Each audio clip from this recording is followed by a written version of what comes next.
large segments of the national economy could be reopened in May to June, said Poland's Prime Minister Mateusz Morawiecki, but just how much of the economy could be reopened would depend largely on the pace of Poland's COVID-19 vaccination program. Speaking in the southwestern town of Lublin, Morawiecki added that the country is close to the breakthrough point in the vaccination process, and that some parts of the economy could be reopened earlier than others. Poland's treasury will take over hard coal and lignite fire power generation assets, as well as lignite mines from energy groups PGE, Tauron, and Enea for integration and gradual phasing out.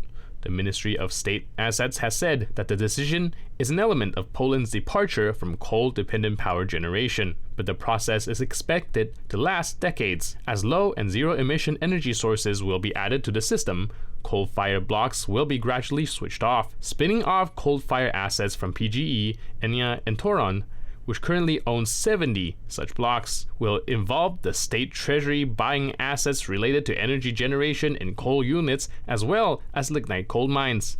The ministry said in a statement on this website, under the program, PGE, Tauron, and Enea will integrate their coal-fired generation assets into separate entities that will later be taken over by the treasury after running due diligence and adequate valuations, according to the statement. The percentage of Poles who are afraid of becoming poor has gone up from 20% in March 2020 to 24%, according to a poll carried out in March by the CBOS opinion researcher. At the same time, the proportion of Poles who had no qualms about their financial future has gone down from 37% to 30%. The drop has been even more visible in comparison to 2019, when the percentage of people who had no fears regarding their financial future stood at 41%. According to CBOS, people living in Poland's largest cities evaluate their living standards as better than for other Poles.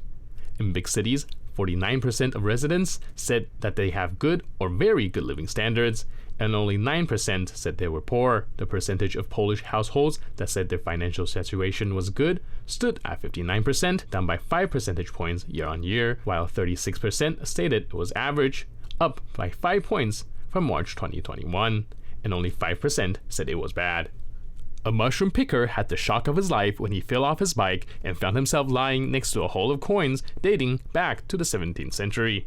Bogusław Rumiński has been looking for mushrooms in the woods near his home in the tiny hamlet of Jezuska Struga when he slipped and went sprawling into the undergrowth. Putting his hands out to break his fall, he discovered he had grabbed a handful of coins. Closer inspection revealed the 6 silver coins dating back to the reign of King Jan II Casimir. Stunned, Rumiński then noticed a further 60 coins spread around him before contacting the regional conservation office in Bydgoszcz to report his incredible find. The following day, he returned with the conservation officers who, after sweeping the ground with a metal detector, found another 7 coins. With the interest in the case rising among heritage conservationists, the following day, another group of officials visited the site, this time with an archaeology professor from the Adam Mickiewicz University in Poznan. They uncovered a further 13 coins, bringing the tally to 86.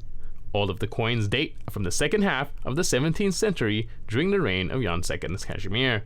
Most of the hauls consist of 6 groszy coins, although a number of high-value coins also appear, such as the Orta, a coin worth 18 groszy.